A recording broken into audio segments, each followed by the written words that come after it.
Hi students, welcome to Alamy AS Academy. Group 2 exam, preliminary exam வந்து எல்லாருமே நல்லா பண்ணியிருப்போம். சில பேர் ஓகே அப்படின்ற அளவுக்கு பண்ணியிருக்கலாம், இல்லை சில பேர் எனக்கு வராது அப்படின்னு சொல்லிட்டு விட்டுட்டு அடுத்த கிளாஸ் அடுத்தது மூவ் ஆன் பண்ணியிருக்கலாம், நெக்ஸ்ட் எக்ஸாம் இல்லை நெக்ஸ்ட் ஒர்க்கு அப்படின்னு கூட மூவ் ஆன் பண்ணியிருக்கலாம். ஓகே, இப்போது குரூப் 2 ப்ரிலிம்ஸ் முடிச்சுட்டு அடுத்தது மெயின்ஸ்க்கு நான் படிக்க போகிறேன் அப்படின்னு ரெடியாக இருக்கிறவங்க சில பேர் வாப்லிங்கில் இருப்பாங்க, எனக்கு வருமா வராதான் டவுட்டில் இருப்பாங்க. சில பேர் வராதுன்னு போனவங்க எல்லாருக்குமே இம்பார்ட்டண்ட்டான டாபிக் தான் என்னென்னா நம்ம மெயின்ஸ்க்குள்ள அந்த ரீசனிங் பார்ட். ஏன்னா டிஎன்பிசியில் மட்டும்தான் ரீசனிங் பார்ட் நமக்கு தேவையா அப்படின்னு கேட்டால் அப்படி கிடையாது. நமக்கு எஸ்எஸ்சிலையும் ரீசனிங் பார்ட் படிக்கிறோம், ஆர்ஆர்பிலையும் படிக்கிறோம். ஏன்னா நம்ம வந்து டிஎன்பிசி படிக்க வந்துட்டோம், இந்த ஃபீல்டுக்குள்ளே வந்துட்டோன்றப்போ நம்ம டிஎன்பிசியை மட்டும் ஃபோக்கஸ் பண்ணி படிக்க போகிறது கிடையாது. அடுத்தது நமக்கு எம்டிஎஸ் எழுதுகிறோம், இல்லை ஆர்ஆர்பியில் பார்த்திங்கன்னா என்டிபிசி எழுதுகிறோம், ஏஎல்பி எழுதுகிறோம், இப்போ ரீசெண்டாக குரூப் டி எக்ஸாம் வருது எழுதுகிறோம். அப்போது பார்த்தீங்கன்னா அதில் ரீசனிங் பார்ட்ன்றது ஒரு 25 கொஷின், ஒரு 20 கொஷின் அப்படின்றது மேண்டிட்டரியாக இருக்கிற கொஷின். அப்போது ரீசனிங் பார்ட் அப்படின்றது எல்லாருக்குமே முக்கியமான டாபிக் தான், முக்கியமான பார்ட்டு, படிக்க வேண்டிய பார்ட்டு தான். அப்போ நீ படிக்கணும், நான் படிக்கணும், இல்லை எனக்கு வரல நான் படிக்கல அப்படின்னு ஸ்கிப் பண்ணிட்டு போகணுன்ற அவசியம்லாம் இல்லை. ஓகே, இப்போது ஓவர்வியூவாக ரீசனிங் பார்ட்டை பற்றி பார்த்தோம். அடுத்தது டிஎன்பிசியில் இந்த குரூப் 2A மெயின்ஸில் லாஸ்ட் இயர் நமக்கு எவ்வளோ கொஷின் கேட்டிருந்தாங்க இந்த ரீசனிங்கில் பார்த்தீங்கன்னா டோட்டலாக வந்து 200 மார்க் கொஷின், நமக்கு 200 கொஷின்ஸ் இருக்கும். அந்த 200 கொஷின்ஸில் லாஸ்ட் இயர் வந்து 160 கொஷின் கிட்டத்தட்ட வந்து நமக்கு தமிழ் அண்ட் ஜிஎஸ் இருந்துச்சு, 40 கொஷின் வந்து ரீசனிங் பார்ட் இருந்துச்சு. ஆனால் இந்த தடவை நமக்கு எப்படி இருக்குது, 25% கிட்டத்தட்ட பார்த்தீங்கன்னா 50 கொஷின் நமக்கு ரீசனிங் பார்ட்லேருந்து கொஷின் கேட்குறாங்க. அப்படின்றப்போ இது ஒரு ஆக்சுவலாக ரீசனிங் பார்ட்ன்றது ஒரு டிசைடிங் ஃபேக்டர். நம்ம வந்து வேலைக்கு போகிறோமா இல்லையா அப்படின்றத டிசைட் பண்ணக்கூடியதாகவே ஒரு இந்த பார்ட் இருக்குது. வேறு சொல்லணும்னா இப்போ ரீசனிங் அப்படின்ட்டு எடுத்துக்காமல் பொதுவாக நம்ம டிஎன்பிசி படிக்கிறோம், ஒரு டாபிக் எடுக்கிறோம் அப்படின்னா அப்போ படிக்கிறப்போ நம்ம ஒரு 3 முக்கியமான விஷயத்த பார்க்கணும். ஃபஸ்ட்டு 3 விஷயத்தை பற்றி நம்ம சொல்லணும். என்னது, ஃபஸ்ட்டு வந்து ஏன் படிக்கிறோம் அப்படின்றது. ஏன் படிக்கிறோன்னா கண்டிப்பாக இது வந்து 50 கொஷின்ஸ் நமக்கு கேட்குறாங்க அப்படின்றதில் கண்டிப்பாக நம்ம பாஸ் பண்ணுறதுக்கு தேவையானது இதில் தான் இருக்குது. அடுத்தது 2ஆம் விஷயம் வேர், நம்ம எங்கே படிக்கணும் அப்படின்றது. பொதுவாகவே ரீசனிங் அப்படின்னு படிக்க வந்தோன்னா டக்குன்னு நம்ம மைண்டு எல்லார் மைண்டுக்கும் வர்றது என்னென்னா எனக்கு ஒரு புக்கு வேணும். எல்லாருமே சொல்கிறது RS Agarwal book. RS Agarwal புக்கை வாங்குகிறோம், அதில் உள்ள டாபிக்ஸ் எல்லாத்தையும் பார்க்குறோம், அதில் உள்ள மாடல்ஸ் எல்லாத்தையும் பார்க்குறோம், அதை வந்து ப்ரிப்பேர் பண்ணுறோம், அது அப்படியே போதுமானதாக இருக்குது, நம்ம எக்ஸாமுக்கு போகிறோம் அப்படின்ற மைண்ட் செட் எல்லாருக்குமே இருக்கும். பட் அது மட்டுமே நமக்கு தேவையானா கண்டிப்பாக கிடையாது. ஏன்னா ஒரு கம்ப்ளீட்டான கைடன்ஸ் வந்து நமக்கு தேவை. ஏன் இப்போ இந்த இடத்துல கைடன்ஸ் பற்றி பேசுகிறேன் அப்படின்னா ஆர்ஆர்பி எஸ்எஸ்சி ப்ரிப்பேர் பண்ணுறவங்களுக்கு ரீசனிங்கிறது ஸ்டார்டிங்லேருந்தே அவங்க ரெகுலர் ப்ராக்டிஸ் பண்ணுறதுக்கனாலையும் அவங்க அதிகமாக அதில் ஃபோக்கஸ் பண்ணுவாங்க, மேக்ஸ் அண்ட் ரீசனிங்கில் அதிகமாக ஃபோக்கஸ் பண்ணுவாங்க. ஆனால் நம்ம அப்படி கிடையாது. ஏன், நமக்கு ப்ரிலிம்ஸில் எவ்வளோ கொஷின்ஸு, 25 கொஷின்ஸ் வந்து மேக்ஸ் அண்ட் ஆப்டிடியூட் அந்த ரீசனிங் பார்ட் அது எல்லாமே சேர்ந்துருக்கும். அப்படின்றப்போ இதில் 15+10, இந்த 15 கொஷின்ஸ் மேக்ஸ்லேருந்து வந்துடும், அந்த 10 கொஷின் தான் என்ன வந்துடும் ரீசனிங் பார்ட். அப்படின்றப்போ இந்த 10 கொஷினில் நான் எதுவுமே ப்ரிப்பேர் பண்ணல, என்னோடய பேசிக் நாலேஜை வச்சு நான் அப்ரோச் பண்ணுறேன் அப்படின்றப்போ தாராளமாக எல்லாருமே 7 to 9 கொஷின்ஸ் என்ன பண்ணுவாங்க, போட்டுருவாங்க. பேலன்ஸ் 1-2 கொஷின்ஸ் தான் எப்படின்னா கொஞ்சம் வித்தியாசமாக இருக்கும், இல்லை நான் பார்த்ததே இல்லை அப்படின்ற மாதிரி கொஷின்ஸ்லாம் இருக்கும். அப்படின்றப்போ யாருமே அதை பெருசாக ஃபோக்கஸ் பண்ணியிருக்க மாட்டாங்க. அதனால நம்ம வந்து இந்த பார்ட்டை கொஞ்சம் அதிகமாகவே எக்ஸ்ட்ராவாக நம்ம டைம் போட்டு இந்த டாப்பிக்கை வந்து ப்ரிப்பேர் பண்ணணும். ஓகே, அதுக்கு ப்ராப்பரான கைடன்ஸ் ஒன்று வேணும். அதுக்காக தான் நம்ம என்ன பண்ணுறோன்னா குரூப் 2 மெயின்ஸ்க்கு தேவையான ரீசனிங் பார்ட்டை ஃபுல்லாகவுமே எல்லாத்தையுமே கம்ப்ளீட்டாக என்டையராக நம்ம நடத்தி கொடுக்க போகிறோம். ஓகேங்களா, நமக்கு வந்து மொத்தம் ஒரு 27 டாபிக் இருக்குது. இந்த 27 டாப்பிக்லேருந்து நமக்கு எத்தனை கொஷின் கேட்க போகிறாங்கன்னா 50 கொஷின் கேட்க போகிறாங்க. அப்போ 27 × 2 கிட்டத்தட்ட 54னா ஒரு டாப்பிக்லேருந்து கட்டாயமாக ஒரு கொஷின்ஸ் கண்டிப்பாக இருக்கும், 2 கொஷின் கண்டிப்பாக இருக்கும். ஒரு சில டாபிக் இம்பார்ட்டண்ட்டான டாப்பிக்னா 3 கொஷின் கூட இருக்கும், மற்ற டாப்பிக்கில் ஒரு கொஷின் கூட இருக்கலாம். போன டைம் பார்த்தீங்கன்னா ஒரு 3 டாபிக் நினைக்கிறேன், 3 டாப்பிக்கை தவிர மற்ற எல்லா டாப்பிக்லேருந்துமே கொஷின் கேட்டிருந்தாங்க. 2 கொஷின் அட்லீஸ்ட் ஒரு கொஷினாவது கேட்டிருந்தாங்க. ஒரு 2 டாபிக் 3 டாப்பிக்லேருந்து தான் கொஷின் கேட்கலன்னு நினைக்கிறேன். இன்னொன்று இந்த 27 டாப்பிக்லேருந்து தான் கொஷின் வரும்னா இன்னமும் எக்ஸ்ட்ராவாக ஒரு சில டாபிக்ஸ்லாம் இருக்குது. சிலாஜிசம் வந்து ஸ்ட்ரைட்டாக நமக்கு சிலபஸில் கொடுக்கல, ஆனால் அதுலேருந்து ஒரு கொஷின் கேட்டிருந்தாங்க போன டைம். அப்படின்றப்போ எக்ஸ்ட்ராவாக நம்ம ப்ரீவியஸ் இயர் கொஷின்ஸாக இருந்தாலும் சரி, நமக்கு வந்து டிஎன்பிசியில் ப்ரீவியஸ் இயர் கொஷின் ரீசனிங்கில் ரொம்ப போய் நம்ம தேட போகிறது கிடையாது. ஏன்னா நமக்கு அது கிடையாது. அப்படின்றப்போ ஆர்ஆர்பியில் நம்ம டிஎன்பிசி லெவலில் நம்ம வந்து ஒரு ஏஆர்பி ஃபஸ்ட் இயர் அந்த செகண்ட் அந்த அளவுக்கு நம்ம போகலனாலும் அதில் ஆர்ஆர்பியில் உள்ள பேசிக்கானது நமக்கு இந்த குரூப் டியில் கேட்ட கொஷின்ஸு, எஸ்எஸ்சியில் எம்டிஎஸில் கேட்ட கொஷின், ஜிடியில் கேட்ட கொஷின், இந்த கொஷின்ஸ் எல்லாம் நம்ம ஒர்க் அவுட் பண்ணி பார்க்குறப்போ அப்போது நமக்கு டிஎன்பிசியில் கொஷின் எடுக்கிறப்பவே அவங்க என்ன வச்சுருப்பாங்கன்னா கண்டிப்பாக ஏதோ ஒன்று வந்து அவங்க வந்து சோர்ஸாக அவங்க யூஸ் பண்ணுவாங்க. இப்போது படிக்கிறதுக்கு நம்ம ஒன்று சோர்ஸாக யூஸ் பண்ணுறோம், அதே மாதிரியே டிஎன்பிசியில் கொஷின் எடுக்கிறாங்கன்னா அவங்களும் கண்டிப்பாக ஒரு விஷயத்த சோர்ஸாக எடுத்துப்பாங்க. அவங்க சோர்ஸாக எடுத்துருக்காங்கன்னா அவங்களுக்கு முன்னாடி கொஷின் எடுத்தவங்கள ஒரு சோர்ஸாக எடுத்துப்பாங்க. ஜிஎஸ் பார்ட்னா அதுக்கு முன்னாடி கொஷின் எடுத்தவங்கள ஒரு சோர்ஸாக எடுத்துப்பாங்க. அதே மாதிரியே கொஷினை வந்து அவங்க ஃப்ரேம் பண்ணுவாங்க. ஆனால் இந்த ரீசனிங் பார்ட்டுன்றது நமக்கு டிஎன்பிசிக்கு புதுசுன்றதுனால இவங்க எங்கே போவாங்க? கண்டிப்பாக ஒரு ஆர்ஆர்பி கொஷினையோ ஒரு எஸ்எஸ்சி கொஷினையோ ஒரு பேங்கிங்கில் பேசிக் லெவலில் இருக்கிற கொஷினையோ தான் அவங்க ஒரு ரெஃபரன்ஸாக வச்சுப்பாங்க. எந்த மாதிரி கொஷின்ஸ் அவங்க கேட்குறாங்க அந்த மாதிரி அந்த அந்த ஒரு 3 level, easy level, moderate level, difficult level, அந்த 3 லெவலில் நம்ம வந்து ஒரு 50 கொஷின்ஸ் இருக்குதா, அதில் நம்ம 50 கொஷின்ஸில் ஒரு 70% கொஷின் வந்து நம்ம வந்து ஒரு மாடரேட்டுக்குள்ளே வச்சுக்கணும், ஈஸி அண்ட் மாடரேட்டு. ஒரு 30 கொஷின்ஸில் ஒரு 25% பேலன்ஸ் உள்ளதில் கொஞ்சம் டிஃபிகல்ட்டாக வைப்போம். நம்ம மொத்த சிலபஸ்லேயுமே நமக்கு கொடுத்துருக்கிற 27 பார்ட்டையும் நம்ம நல்லா பார்த்துட்டு போகிறப்ப மட்டும்தான் நம்மளால் அந்த 50 கொஷினை கரெக்டாக அட்டன் பண்ண முடியும். அந்த அந்த டாபிக் என்னென்ன அப்படின்றத பின்னாடி கொடுத்துருக்கேன். அதுக்கப்புறம் லாஸ்ட் டைம் அந்த டாபிக்ஸ்லேருந்து எவ்வளோ கொஷின்ஸ் கேட்டாங்க, அதாவது முடிஞ்சு போன குரூப் 2A மெயின்ஸ்லேருந்து எவ்வளோ கொஷின்ஸ் கேட்டாங்க அப்படின்றதையும் அதில் நான் மென்ஷன் பண்ணியிருக்கேன். இதை ஒரு பேஸாக வச்சு அடுத்தது நம்ம ஒவ்வொரு டாப்பிக்கும் மூவ் பண்ணுவோம். நமக்கு வந்து இப்போது ரிலேஷன்ஷிப் கான்செப்ட்லேருந்து நமக்கு 3 கொஷின் கேட்டிருக்காங்க, கோடிங் டிகோடிங்லேருந்து 3 கொஷின் கேட்டிருக்காங்க.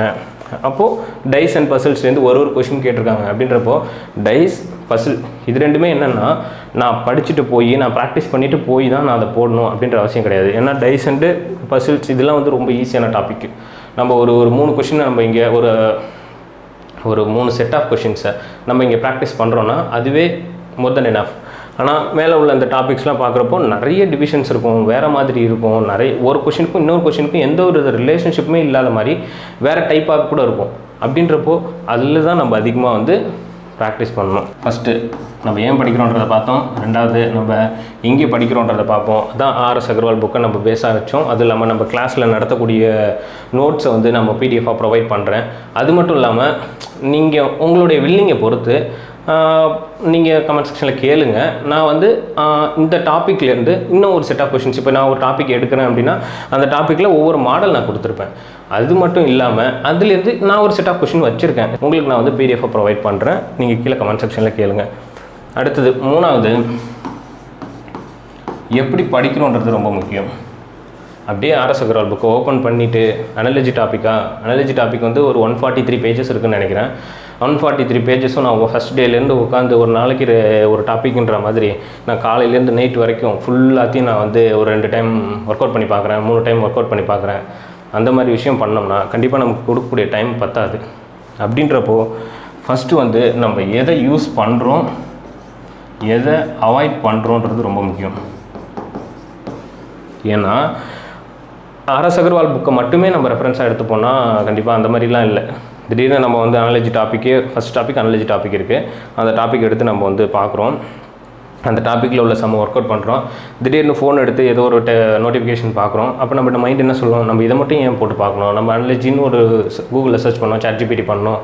அப்படின்றப்போ அதில் நிறைய கொஷின்ஸ் நமக்கு கிடைக்கும், அதை நம்ம சால்வ் பண்ணி பார்ப்போம். அப்படின்றப்ப ஒரு இதுலேருந்து நமக்கு நிறைய கிடைக்கும், நமக்கு அவ்வளோ தேவை கிடையாது. நமக்கு வந்து இவங்க டிஎன்பிசிக்கு எப்படி இந்த ரீசனிங் பார்ட்டுன்றது போன வருஷம் தான் கொண்டு வந்தாங்க, அவங்களுக்கு எது எப்படி புதுசோ அது மாதிரி நமக்குமே அது புதுசு தான். அப்படின்றப்போ நம்ம ரொம்ப டிஃபிகல்ட்டாக பார்க்கணுன்ற அவசியம் கிடையாது.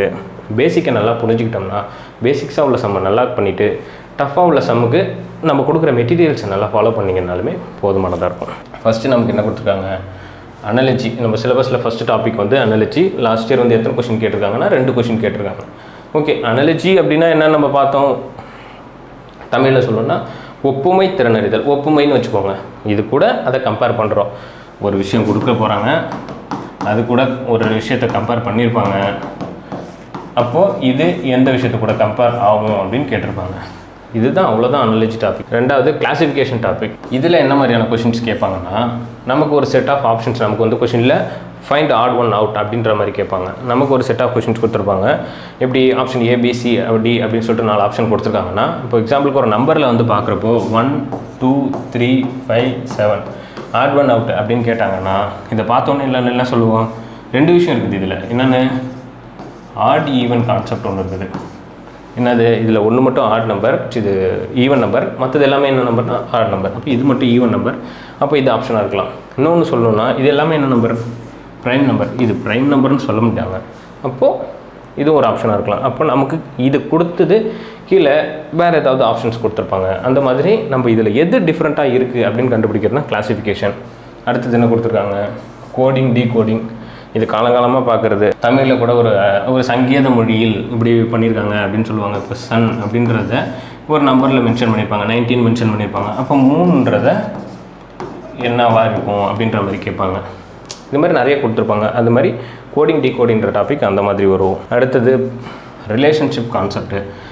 இது வந்து எப்படின்னா, இதுக்கு வந்து நம்ம உள்ளே பார்க்க போகிறப்ப இதில் எலாபரேட்டாக பார்ப்போம். பேசிக்காக பார்க்க போகிறப்ப என்னென்னா, இது தமிழில் ஒரு மாதிரியும் இங்கிலீஷில் ஒரு மாதிரியும் இருக்கும். ஏன்னா தமிழில் நம்ம வந்து அத்தை, மாமா, பெரியம்மா, சித்தி அப்படின்னு சொல்லிட்டு நிறைய ரிலேஷன்ஷிப்பில் சொல்லுவோம். அதுவே இங்கிலீஷில் நம்ம சொல்கிறப்ப சிம்பிளாக ஆன்ட்டி அப்புறம் அங்கிள் அப்படின்னு சொல்லிட்டு சிம்பிளாக முடிச்சிருவோம்.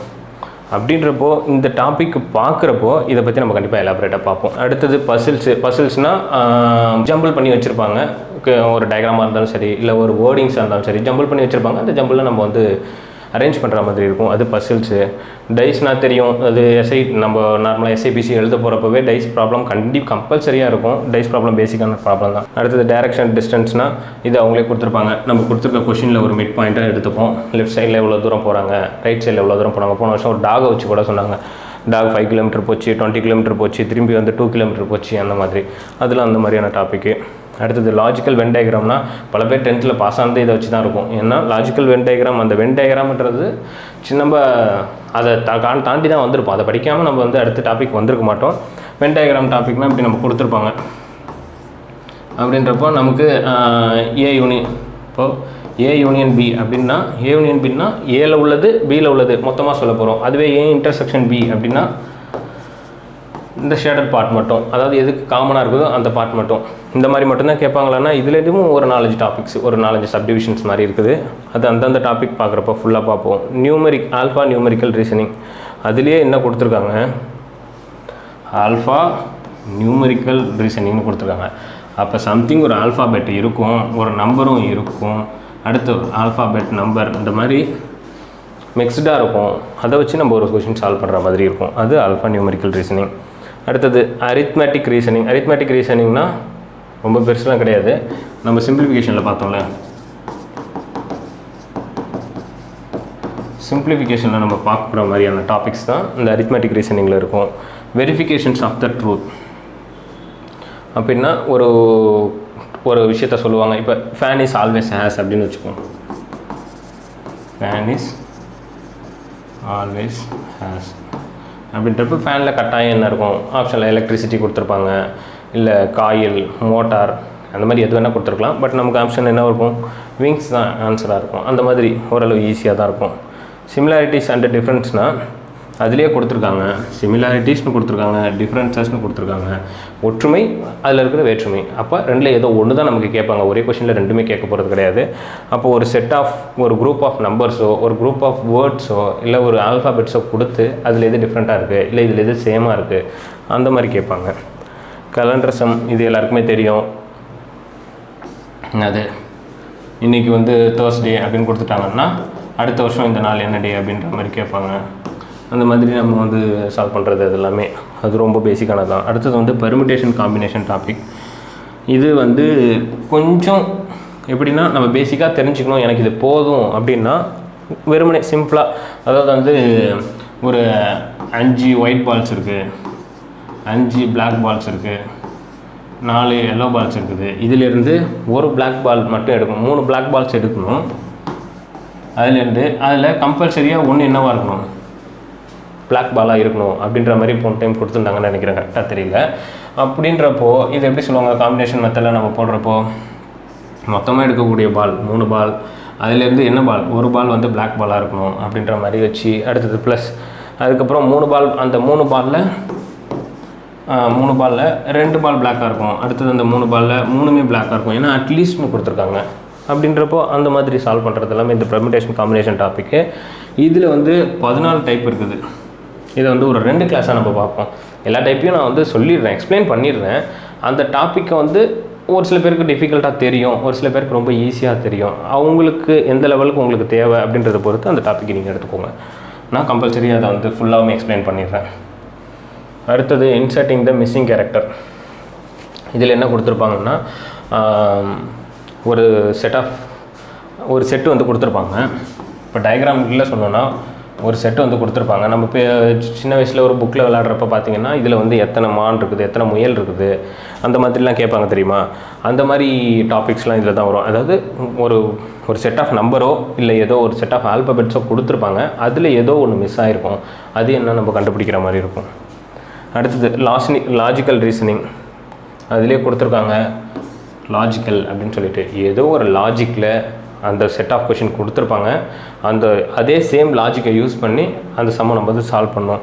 அது லாஜிக்கல் ரீசனிங். இதெல்லாம் வந்து சம்மு கொடுத்து சொல்கிறப்போ கொஞ்சம் ஈஸியாக இருக்கும். ஒரு ப்ராப்ளம் பார்க்குறப்போ உங்களுக்கு நல்லாவே புரியும். ஃபிகரல் சீரீஸ்னால் இப்படி ஒரு ஃபிகர்ஸ் கொடுத்துருப்பாங்க. இந்த 0 இங்கே இருக்கும், நெக்ஸ்ட்டு போகிறப்ப இங்கே இருக்கும், நெக்ஸ்ட்டு போகிறப்ப இங்கே இருக்கும். அதாவது என்னது, அப்படியே கிளாக் வைஸ் டைரெக்ஷனில் ரொட்டேட் ஆகிட்டே இருக்குது. அப்புறம் நெக்ஸ்ட்டு என்ன வரும் அப்படின்ற மாதிரி கேட்பாங்க. அப்படின்ட்டு இந்த மாதிரி தான் பேசிக்காக தான் இருக்கும் ஃபிகரல் சீரிஸ். அடுத்தது நியூமெரிக்கல் ஆப்ரேஷன்ஸ். இதிலே கொடுத்துருக்காங்க நியூமெரிக்ஸ், நம்பர்ஸை வச்சு ஒரு ஆப்ரேஷன். அதாவது ஆப்ரேஷன் கிடையாது, அவங்க ஒரு லாஜிக் யூஸ் பண்ணியிருப்பாங்க. இப்படி கொடுத்துட்டு 1 2 3 4 5 6 7 கொடுத்துட்டு இது என்ன அப்படின்ற மாதிரி கேட்பாங்க. அடுத்தது சிம்பாலிக் ஆப்ரேஷனில் எப்படின்னா, இது மட்டும் தான் இதில் கொடுப்பாங்க நியூமெரிக்கல் ஆப்ரேஷனில் அப்படின்னு கேட்டால் அந்த மாதிரி கிடையாது. இன்னும் நிறைய ஸ்டெப்ஸ் இருக்குது, நிறையா டைப்ஸ் இருக்குது.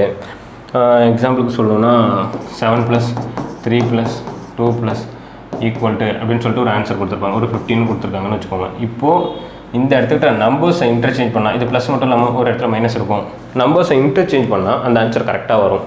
அந்த மாதிரி எடுக்கிறதுமே நியூமெரிக்கல் ஆப்ரேஷன்ஸ். சிம்பாலிக் ஆப்ரேஷன்னா சேமஸ், இதே மாதிரியே ஒரு செட் ஆஃப் நம்பர்ஸ் கொடுத்துருப்பாங்க. அதில் உள்ள சிம்பிள்ஸை நம்ம இன்டர்சேஞ்ச் பண்ணணும். புரியுதுங்களா? அதில் உள்ள சிம்பிள்ஸை இன்டர்சேஞ்ச் பண்ணுறதுனால நமக்கான ஆன்சர் கிடைக்கும். அப்படின்றப்ப அதை சேஞ்ச் பண்ணி ஒன்று ஒன்றா போட்டு நம்ம பார்த்துப்போம். இதுக்கான மாடல் கொஷின்ஸ்லாம் நிறையாவே இருக்குது. நீங்கள் சப்ஸ்கிரைப் பண்ணி வச்சுக்கிட்டு ரெகுலராக பார்க்குறப்போ கண்டிப்பாக அதுக்கான எல்லாமே உங்களுக்கு கிடைக்கும். நெக்ஸ்ட்டு வேர்ட் பில்டிங்ஸில் ஒரு வேர்ட் கொடுத்துருப்பாங்க. அதுலேருந்து நம்ம புதுசாக ஒரு வேர்டு உருவாக்கணும். அப்படி இல்லையா, ஒரு வேர்ட் கொடுத்துருப்பாங்க, அந்த வேர்டில் இல்லாத ஒரு வேர்டை வச்சு பின்னாடி வேர்ட் ஃபார்ம் பண்ணியிருப்பாங்க. எக்ஸாம்பிளுக்கு சொல்லணுன்னா, ராம்னு ஒரு வேர்டு கொடுத்துருக்காங்கன்னு வச்சுக்கோங்களேன். இப்போ வந்து கரஸ்பாண்டன்ட்னு ஒரு வேர்டு கொடுத்துருக்காங்கன்னா, இப்போ இதில் இல்லாத வேர்ட் என்ன இருக்குது அப்படின்ற மாதிரி கேட்பாங்க. இதில் வந்து நமக்கு ஆப்வியஸாக எம் இருக்காது. அப்படின்றப்போ இது நமக்கு ஆப்ஷனாக இருக்காது, இதுதான் ஆன்சராக இருக்கும். மற்ற எல்லாத்துலேயுமே மேலே இருக்க வேர்ட்ஸ் வந்து கொடுத்துருப்பாங்க. அந்த மாதிரி டிஃபிகல்ட்டாக இருக்காது, ரொம்ப ஈஸியாக இருக்கும். அடுத்தது வந்து ஸ்டேட்மெண்ட் அண்ட் கன்க்ளூஷன். இது நம்ம நிறையா டைம் பார்த்துருக்கோம். நம்ம டிஎன்பிசிலையும் ஆல்ரெடி கேட்டிருக்காங்க, எஸ்ஏல ஆல்ரெடி கேட்டிருக்காங்க. நம்ம ஒரு எஸ்எஸ்சி எக்ஸாம் எழுதுகிறோன்னா இது இல்லாத கொஷின் பேப்பரே இருக்காது. ஸ்டேட்மெண்ட்னு ஒன்று கொடுத்துருப்பாங்க. என்னது, ஆல் அனிமல்ஸ் ஆர் டைகர்ஸ். அப்போது கன்க்ளூஷனில் என்ன கொடுத்துருப்பாங்க, இதே மாதிரி இன்னொரு ஸ்டேட்மெண்ட் கொடுத்துருப்பாங்க, ஆல் டைகர்ஸ் ஆர் பஃபலோஸ் அப்படின்னு கொடுத்துருப்பாங்க. அப்போ இந்த மாதிரி கொடுத்துருக்காங்கன்னா கீழே இருக்கிற கன்க்ளூஷனில் என்ன கொடுத்துருப்பாங்கன்னா, சம் பஃபலோஸ் ஆர் டைகர்ஸ் அந்த மாதிரி கொடுத்துருப்பாங்க. இதை வச்சு நம்ம சும்மா பேசிக்காக பார்க்கணும். இது சும்மா ஒரு கோத்ரூவாக கொடுக்குறேன். இந்த சம்மை சால்வ் பண்ணுறப்போ இது ரிலேட்டடானது நம்ம உனக்கு தரேன். இது என்னது, அட்ரஸ் மேட்சிங்னா இப்போ எக்ஸாம்பிளுக்கு 21 old post office street Nattarmangalam கடலூர்னு இருக்குதுன்னு வச்சுப்போம். இப்போது இதில் ஒரு வேர்டை மட்டும் தப்பாக கொடுத்துருப்பாங்க, ஏதோ ஒன்று தப்பாக கொடுத்துருப்பாங்க. நாலுமே பார்க்குறதுக்கு ஒரே மாதிரியே தான் இருக்கும். இந்த மாதிரி கொஷின்ஸ் நான் ஃபஸ்ட்டு வந்து சால்வ் பண்ண ட்ரை பண்ணப்போ நாலுமே கரெக்டாக தானே இருக்குது. இதில் நம்ம என்ன வந்து பெருசாக பண்ண போகிறோம் அப்படின்னு பார்த்தா, நாலுத்தையுமே நான் இண்டிவிஜுவலாக தனியாக பொறுமையாக படித்து பார்க்குறப்ப அதில் ஒரு கொஷின் மட்டும் எப்படின்னா வேறு மாதிரி இருக்கும். அதாவது ஒரு ஆப்ஷன் மட்டும் ஒரு சின்ன மைன்யூட்டான சேஞ்ச் இருக்கும். அப்படின்றப்ப அந்த மாதிரி அதை தான் நம்ம கண்டுபிடிக்க போகிறோம். ஆனால் லாஸ்ட் டைம் நமக்கு என்ன பண்ணல, அது 2 கொஷின் கேட்கல. நம்ம இந்த டைம் எதிர்பார்க்கலாம், இல்லை வராமல் கூட இருக்கலாம், பிரச்சனை கிடையாது. அடுத்தது மிரர் இமேஜ். சின்ன வயசில் நம்ம ஸ்கூலில் சொல்லி கொடுத்துருப்பாங்க, இல்லை நான் படித்த இடத்துல எனக்கு சொல்லி கொடுத்தது என்னென்னா, மிரர் இமேஜஸ் கேட்டாங்கன்னா அப்படியே அந்த பேஜ் அடுத்த பக்கம் திருப்பி பாருப்பா, பின்னாடி பார்த்தீங்கன்னா அந்த மிரர் இமேஜ் தெரியும் அப்படின்னு சொன்னாங்க. சேமஸ் நம்மளும் அதே தான் பண்ண போகிறோம். என்ன, நமக்கு ஒரு இமேஜ் இப்படி கொடுத்துருக்காங்க அப்படின்னா இது அப்படியே நமக்கு ரஃப் ஷீட் கொடுப்பாங்க. நமக்கு வந்து என்னது, ஆன்லைன் எக்ஸாமு, நம்ம ஒன்று பெரிய சிஸ்டத்துக்கு பின்னாடிலாம் பார்க்க தேவை கிடையாது. நம்ம கொடுத்துருக்கிற பேப்பரில் அந்த டயக்ராமை வரைஞ்சிட்டு அப்படியே பின்னாடி சைட்டு பார்த்தோன்னா அதோட மிரர் இமேஜ் கிடைக்கும் நமக்கு. Okay, next embedded figures. Embedded ஃபிகர்ஸ்னால் என்னென்னா, இப்படி ஒரு டயக்ராம் கொடுத்துருக்காங்கன்னு வச்சுப்போம். இப்போது இந்த இடத்துக்கிட்ட இது இருக்கா அப்படின்ற மாதிரி கேட்பாங்க. ஆப்வியஸாக என்னது, இது இருக்குது. இந்த மாதிரி தான் நமக்கு இந்த மாதிரியான கொஷின்ஸ் இருக்கும். விஷுவல் ரீசனிங் போன டைம் கேட்கல. விஷுவல் ரீசனிங்கில் எந்த மாதிரி கொஷின்ஸ் இருக்கும்னா, ஒரு நமக்கு ஒரு இமேஜ் மாதிரி கொடுத்துருவாங்க. ஒரு செட் ஆஃப் 5 இமேஜஸ் இருக்கும். அந்த 5 இமேஜஸில் ஒன்று அது மேட்ச் ஆகுதான்னு கேட்கலாம், இல்லை அந்த இமேஜஸில் இதுக்கு எதுக்குமே சம்மந்தம் இல்லாத இமேஜ் எது அப்படின்ற மாதிரி கேட்கலாம். இது நம்ம கொஷின்ஸ் பார்க்குறப்ப பார்ப்போம். அடுத்தது சேமஸ் ஃபிகரல் கிளாஸிஃபிகேஷன்ஸும் அதே மாதிரியே தான். ஸ்கொயர் கம்ப்ளீஷன் அப்படின்னா ஒரு கட்டத்தை போட்டு பாக்ஸை போட்டு எத்தனை ஸ்கொயர்ஸ் இருக்குது, எத்தனை க்யூப்ஸ் இருக்குது, அந்த மாதிரி கேட்குறது.